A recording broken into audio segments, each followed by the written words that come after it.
Hello, welcome to another episode of the Sparkles of Gold Astrology Manifesto podcast. My name is Nicolas Polimanakos, aka Sparkles of Gold. One day I will do an episode on why I am Sparkles of Gold, and it's actually a long story, one that has evolved for, I would say, 25 years more. That's for another podcast. Today's episode, I am recording on March 20th, a couple hours before the actual changeover into the Aries birthdays, where the sun is going to go to Aries here at 2:24 p.m. Pacific time. I am recording this at 12:37 p.m. Pacific time, so still in the 29 degree, last degree of the Pisces sun.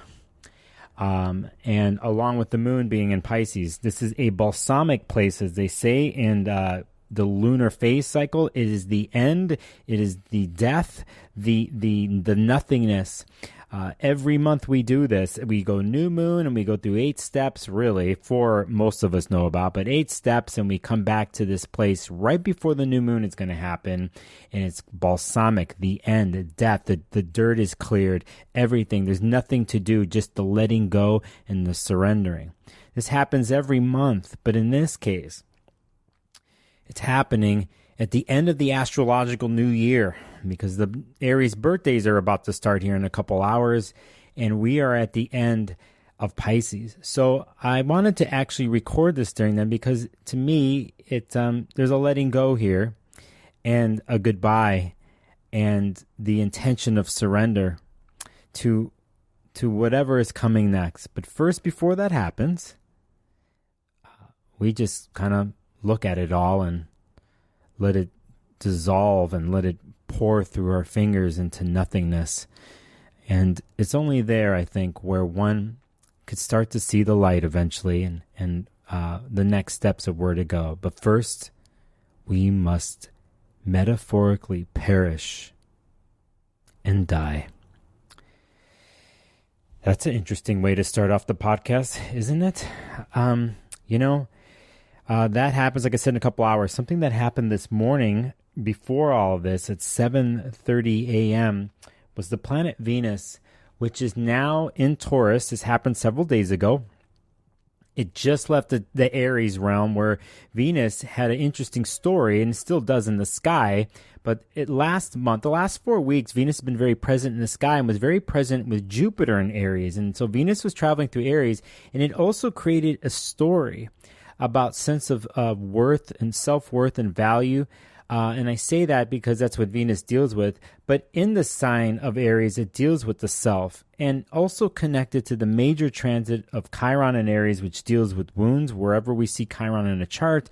And Venus pretty much touched upon this place, and Jupiter did too. They kind of did it together. So Venus leaves this place several days ago, and here it is now in Taurus, where it loves to be. It's comfortable, beautiful, slow down, chill in the garden of Taurus, where it lives and breathes and do everything through its senses and likes to indulge through the senses. It's an organic earth connective Venus in her beautiful honey home of Taurus. So this morning at 7:30 a.m., Venus and Taurus made a conjunction, went together what the moon's nodes, and the north node in Taurus.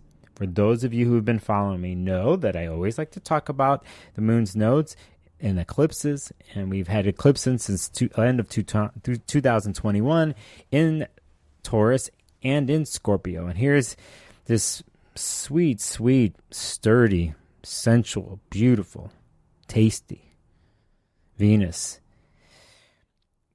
connecting with this north node in Taurus, a way of looking at what is next, bringing in a grounded view and a sensual view possibly, but mostly like, what do your senses tell you in this Taurus part of your chart right now?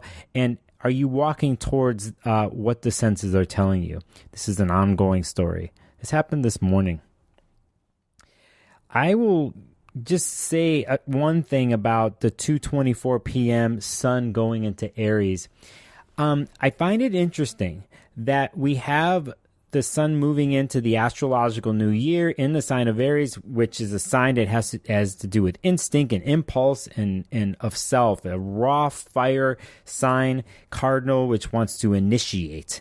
And you have this initiatory energy, but it's not fully there. And the reason is because the moon is still in Pisces in that balsamic phase. So even though the sun moves into Aries, the moon is not quite there yet. It will be. It will be very, very soon, within less than 24 hours when I'm making this. But still, there's that feeling of I'm taking a step forward. It's spring is here in the northern hemisphere, fall in the southern, but there's a change going on. And there's like this feeling, let's do this. Let's start to go. Considering the astrological transits of the last 2 months, where we've had planets change signs or wanting to change signs, we've had retrogrades end, or that was before, farther back, but we all have had this space, this space that we're standing in of like the old and walking into the new. And you would think with this sun here, at least on this Monday, going into Aries, that we'd be bursting right through the door. But I don't think that's the case. I think it's the case in 24 hours. And so let's jump into the 21st of March, Tuesday, and basically, from early morning, about 1:19 a.m., all the way through, like, I would say 9 o'clock a.m. Pacific time, the moon in Pisces is going to make a conjunction with Neptune in Pisces. It's going to square Mars in Gemini. It's mutable here. We're dealing with mutable aspects. And also make a final kind of connection with Pluto in Capricorn at 29 degrees. So I think this is still interesting. We have this last kind of balsamic ending, letting go thing that happens on the morning of the 21st. And as soon as we hit 9:01 a.m. Pacific, then the moon goes into Aries. But even then, it is still not officially the new moon. And the new moon doesn't occur until 10:23 a.m. Pacific time, and that officially is the new moon in Aries. And I would say really the setting off of the astrological season. So it kind of happens in a couple steps here in 24 hours. We kind of have one foot there, and then the balsamic Pisces moon is still doing its thing, and then it is until the Tuesday, 10:23 a.m. on the 21st, where we have the exact conjunction of the moon and the sun at 0 degrees 49 minutes Aries. A huge new moon, not just for the new year, but in the history of astrological studies. The 0 degree point in Aries is called the Aries point, and there's been significant events in history where certain things have happened. Now, the one I can just go back to off the top of my head has to do with when Uranus, the planet Uranus, entered the sign of Aries at 0 degrees. We actually had the tsunami events that happened in Japan, which eventually led to the Fukushima nuclear reactor meltdown. I'm not saying we're going to have a meltdown here, but meltdowns do come with Aries. I will say that. So certain things on the world mundane level happen at 0 degrees. And so that's an example. Okay. I won't go too long on that, but I will talk about what happened, the chart of the new moon. And besides the moon and the sun being in Aries and the start of the Aries season, in a sense, Mercury is there at 5 degrees. Chiron is still there at 14 degrees. Jupiter is there at 16 degrees. So there's obviously a heavily influenced Aries vibe, and Aries is ruled by Mars. And we go look to Mars to see where Mars is in the chart, and Mars is still in Gemini. It's been there since last August. It's at 28 degrees. It is at its last days of this because it's going to change up in several days. I'll talk about that later in the podcast.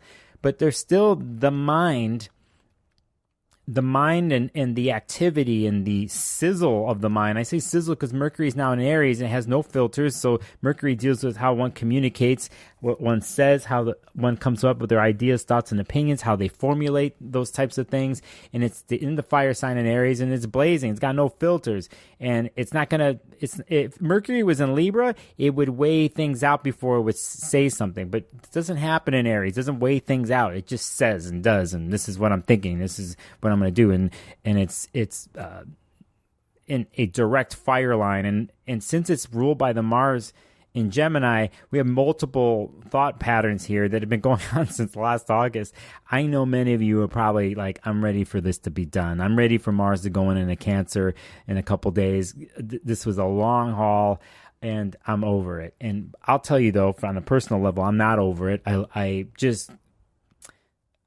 It wasn't the most perfect transit, but for many Geminis out there, they probably learned some intense lessons about their thought process here and what they do as Geminis. So, and it's just those lessons are kicking in the last couple months, and you kind of don't want it to end right now. I don't, but 7 months is a long haul for Mars to be in Gemini. So basically, Mars is influencing this new moon. We also have Saturn at in Pisces at 1 degree, and it's actually helping out the connecting with the North and South node and Taurus and Scorpio at 4 degrees, and it's a couple other aspects here. But I think the sneaky aspect here, the one, if this is a little too raw for you, this entry into the Aries world, if the jumping through the future door right now is a little too much, I would go to that Venus and Taurus in the chart. And it's still connected to the North Node in Taurus. That's the little Oasis place. That's the little break. So if you're running around in your head, or you're running around as in like, I've been waiting for 2 to 3 months to implement these things, these changes. And mind you, I'll be straight up, from my client base to people that I know, to my personal life, almost every situation I've been engaging with, the talk has been like the in-between place. Like, I have to change this, or things are changing. I don't know how, but I got this feeling that things are shifting up. And I think this goes beyond the new moon. I think this has been happening for months for people. And this month of March is all about this. And we're at a focal point here. So if you're feeling that and it feels good, then push through in that Aries type of way. If you're not too sure, and this is a little too raw, a little too fiery to jump through that door, the door in front of you, and leave the door behind you, use Venus and Taurus to ground yourself. Basically, physically or metaphorically, put your feet in the grass and just feel that energy come through. And step out of your mind and into your senses. Something tactile you can touch that soothes you. Something lavender, amber, things that smell, that ground you, to clear your mind. So when you do make a decision with your brain, that it comes from a singular place, focused, with intent. And that's how you can bridge the two here. That's how you can use the Mercury in Aries and this Aries new moon vibe along with Mars and Gemini. Is clearing the mind first and grounding yourself through Venus, and then making the decision. This is truly, actually, what I'm saying, a Venus-Mars story, as it always is in our lives. Venus and Mars chase each other, they hate each other, they push each other away, they need each other. That's my view of the new moon. When we get to the 22nd, that moon in Aries, actually, I shouldn't pass this up. We got 6:33 p.m. on the Tuesday. We have moon conjunct to Aries. It's within hours of the new moon, so you can see how the thought process and just rapidly speaking about one's will and what they need to do, and it's fiery. That's why I'm looking for the grounded place. That happens later in the day on the Tuesday. When we get to the 22nd, March 22nd, the moon in Aries is then going to be together with Chiron at 7:12 a.m. Pacific. It's going to at 10:04 a.m. Pacific. Let me get this. Let me get this straight. I made a mistake. Forget the 7:12 a.m. There's another reason why I wrote that down. The 10:04 a.m., the moon is together with Chiron. At 1:16 p.m., the moon is together with Jupiter. So this Chiron story that's been going on for a while, but in the last month, now the moon touches upon these places. So now we're in new moon phase. People are rushing out of the gate, but the wounds are wide open. And I think this is another version of how one is showing their moon. And since the moon in Aries is touching Mercury in Aries now, you're talking about it in the Aries part of your chart. You Aries people, Aries risings, you're showing your wound and saying, look at this. Look at, you see this Band-Aid I have on? You got a story behind it. Not only that, I think people might be coming to you and people are voicing not only their wounds, but what they've been doing to heal their wounds and the salves that they've been presenting to themselves, but actually maybe helping each other out in a proactive way with this. It doesn't have to be like all raw wounds and tears, even though some of it is. But I think some of it has to do with the sharing of one's story with wounds and how people are doing that with each other. So that is magnified on the 22nd of March. When we get to Thursday, the 23rd, a fascinating day of the week. And the first thing off the bat at 5:14 a.m. is something you've probably heard about. And if you haven't, I'll say it now. The planet Pluto, after being in the sign of Capricorn since 2008, will enter the sign of Aquarius at 5:14 a.m. on Thursday the 23rd. Another change in the week, another change in this month, another fascinating movement in the astrological cycles and the story and the drama. And this is huge. I could go on and on about this. One thing I will say is a partly promo is I was on a podcast that's out there right now by Melissa LaFara, has a podcast called Energetic Principles. We did a 3-hour podcast. Yes, 3-hour podcast all about Pluto and Aquarius. It was Melissa and another great astrologer colleague, Elodie St-Onge-Aubut. I'm messing up the French. Sorry, Elodie. These will be in my show notes, by the way. But Elodie is part of ninthhouseastrology.com. You can find her in Energetic Principles with Melissa LaFara. We did a 3-hour podcast. We went deep on this, and we were really honest about what we thought about this. You can find that on YouTube, Energetic Principles, and Energetic Principles on your favorite podcast app. I'm going to be doing something about this on my own, but I got the month to think about this. I'm not going to rush that. But anyway, that happens here. And so we got a major shift on a world level here.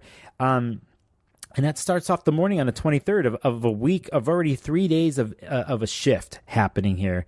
And then when we get into 11:41 a.m., that moon...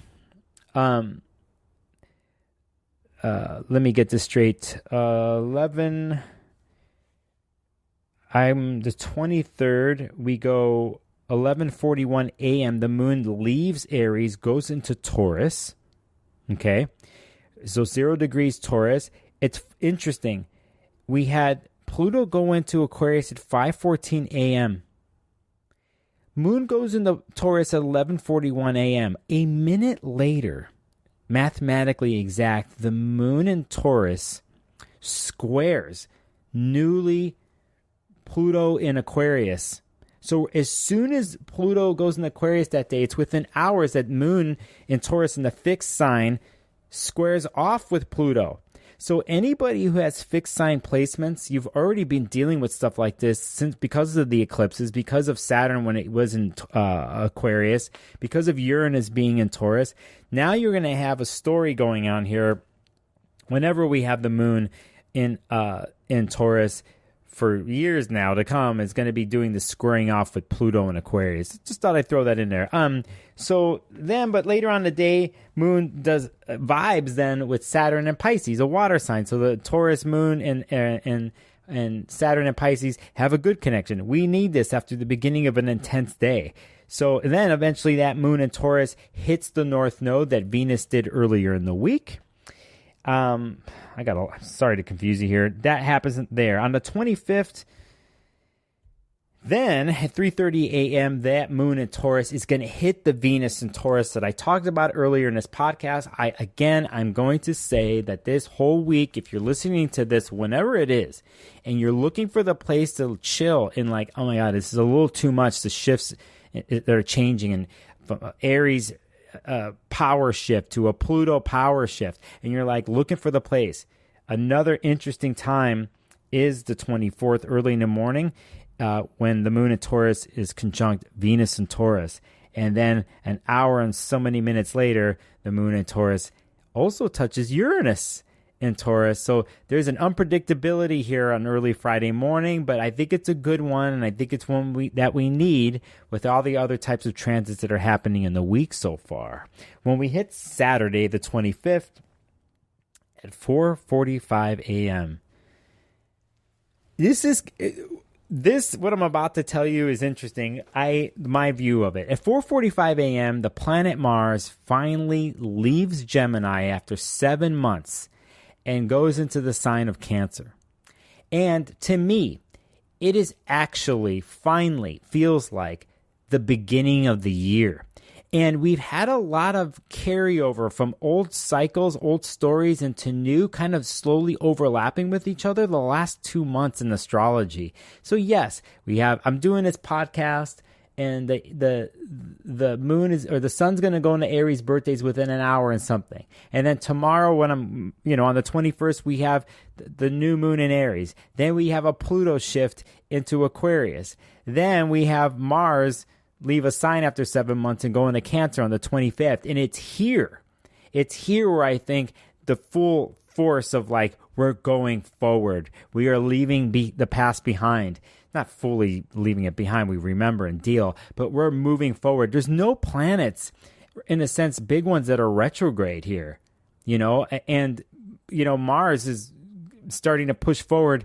Just because after 7 months it's going to an emotional sign. Now, I'm not saying that's candy. I'm going to get to the Mars and Cancer thing in a second, but we pretty much have one of the final transits in the last couple of months that has the sense of okay, now we're moving forward. Now we're pushing through, and so that's my take on the 25th, 4:45 a.m. Mars in Cancer. Mars traditionally doesn't like to be in that sign. It doesn't flow well. That doesn't mean shit, to be honest. If you have Mars in Cancer in your chart, from the more modern view, is how one is going to initiate and take actions to the sign, cardinal sign of Cancer, that deals with feelings, and I feel, and what one feels, and how one processes feelings, and how one likes to be nurtured, to nurture others. What happens around the fire at home, what happens around the kitchen while you're sipping on and eating some good soup, some parental figure made or metaphorically made, and what happens in a safe place when one is in tune with their emotions. Typically in the Cancer utopian ideal, there's a safe space for one to be in whatever type of emotions that they're in, to move through them at whatever pace it needs to take, and to process emotions so you can let go of them and evolve on an emotional level. That's what Cancer likes to do. Cancer is ruled by the moon. It likes to get the essential needs met for anything that it's in. So Mars now being in this sign is going to kind of turn that ratchet up, turn the volume up on that. And this could be good after 7 months of being in the sign of Gemini, where it's just way too much thought process going on, way too much thinking, which a lot of times isn't necessarily connected to feeling. So here we are. We might be actually dealing with a lot of feelings that are coming up depending on the chart that you have, because of 7 months of Mars being in Gemini. There almost has to be this get out of the upper chakras of your body and head and get down to the lower parts of your solar plexus, to the core, where feelings are trapped in your body, whether you knew that or not, right? So that's one way to look at this. And Mars is going to play this story out, and it's speeding along. It's not going to be that long, in the sign of Cancer, but right now while I'm talking about this, I'm kind of looking for you to see when the ingress happens. It's May 20th when Mars is going to leave Cancer and go into Leo. But for now, we have this thing happen on with the ingress on the Saturday. And it's so funny with stuff like this. It's then it does that 4:45 a.m. and then 12 hours later at 5:41 p.m., the moon goes into Gemini. And so it's hey, we just hit this feeling place, but for some of the timing just is okay, we're still not done with some Gemini stuff. The moon's going to go there. So the moon's, in a sense, ruling that newly ingressed Mars in Cancer, and it's still Gemini influenced. This stuff makes me laugh, actually, because it doesn't just switch over, really. It will switch over when the moon goes into Cancer. So when we get to the 26th, that Mercury in Aries is going to finally make this conjunction with Chiron in Aries. This verbalization of the wound and all that hits its peak on the 26th. And when we hit the 27th on the Monday, Mercury at 11:50 p.m. is going to be conjunct Jupiter in Aries in the sky. And here is the expansion and Mercury's formal words to the world about the quest that it's on in Aries. And Jupiter magnifies those words. And it's basically this. This is what I want. This is what I need. And this is what I'm going to get and achieve. And it's the will in the end with Aries and Mercury and Jupiter combined together to expand on that vision for Aries, for the Aries part of your chart. And this is a good thing for the most part, because I think for a lot of us, you can express your will in the world in many ways. Now, we want it to start with a vision and come through your mind through Mercury and then come through the physical form and to apply it in the physical universe. And I think that's important for Aries to not let something just sit in their head, and that it's got to percolate, and then they have to physically manifest. They have to sweat pretty much. If you got a bunch of Aries in your chart, you got to move your body eventually, because if you don't, that Mars ruled sign is going to get frustrated and it's going to lash out. It's going to, sparks are going to come off an Aries story if it doesn't have a place to express and to decompress or to let, like a metaphorical pressure valve. So here the pressure valve is still there with Mercury and Jupiter, but after the last month of Chiron getting touched upon with Venus, Mercury, and Jupiter, eventually here the sun and the moon, all that kind of stuff, there's a process going on here. And I think it's, again, I've said this in another podcast about like how in certain healing processes, we don't want to suppress a wound or a poison. We want to extract it. And a lot of times the way we extract poison, it needs to come out into the surface.